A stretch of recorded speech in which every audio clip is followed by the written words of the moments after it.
ఒకప్పుడు పచ్చని అడవిలో చిన్న పిచ్చుక మాయ ఆనందంగా జీవించేది. మాయ చాలా తెలివైనది, మంచి మనసున్నది. ఆ అడవిలో తనొక్కడే కాకుండా కుందేలు, కప్పలు, కోతులు, జింకలు అందరూ స్నేహితులే. ఒకరోజు ఉదయం మాయ చెట్టు కొమ్మ మీద కూర్చొని పాట పాడుతుంటే పక్కనే నివసించే చిన్న పిచ్చుక బంటి వచ్చింది. బంటి కళ్ళలో ఆనందం మెరుస్తూ, మాయా అక్క, ఈరోజు రాఖీ పౌర్ణమి అని నీకు తెలుసా అని అడిగింది. మాయ ఆశ్చర్యంగా రాఖీ పౌర్ణమి అంటే ఏమిటి అని ప్రశ్నించింది. బంటి నవ్వుతూ చెప్పింది, అది అన్నా చెల్లెలు ప్రేమ పండుగ. చెల్లి అన్నకి రాఖీ కట్టి అతను తన చెల్లిని కాపాడుతానని మాట ఇస్తాడు. మాయ ఆ మాటలు విన్నాక హృదయం ఆనందంతో నిండిపోయింది.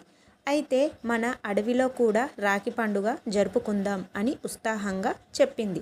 ఆమె వెంటనే కుందేళ్లను, కోతులను, జింకలను, గువ్వలను పిలిచి చెప్పింది, ఈరోజు మనం అన్నా చెల్లెళ్ళ ప్రేమని జరుపుకుందాం. ఎవరు ఎవరికి అన్న, ఎవరు ఎవరికి చెల్లి అనేది మనం ఎంచుకుందాం. అందరూ హర్షంగా అంగీకరించారు. మాయ చిన్న పూలతో, ఆకులతో అందమైన రాఖీలు తయారు చేసింది. మధ్యాహ్నం అయ్యేసరికి అడవిలోని అందరూ పెద్ద వటవృక్షం కింద చేరుకున్నారు. బంటు మాయకి రాఖీ కట్టి, మాయ తనకు ఎప్పుడు కాపాడుతానని మాట ఇచ్చింది.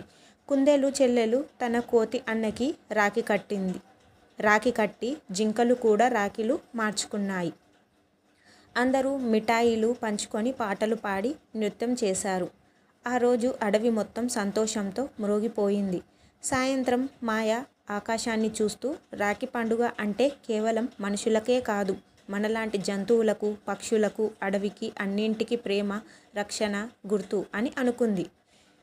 ఆ రోజు నుంచి ప్రతి సంవత్సరం మాయ పిచ్చుక అడవిలో రాఖీ పండుగను జరపడం సాంప్రదాయం అయ్యింది.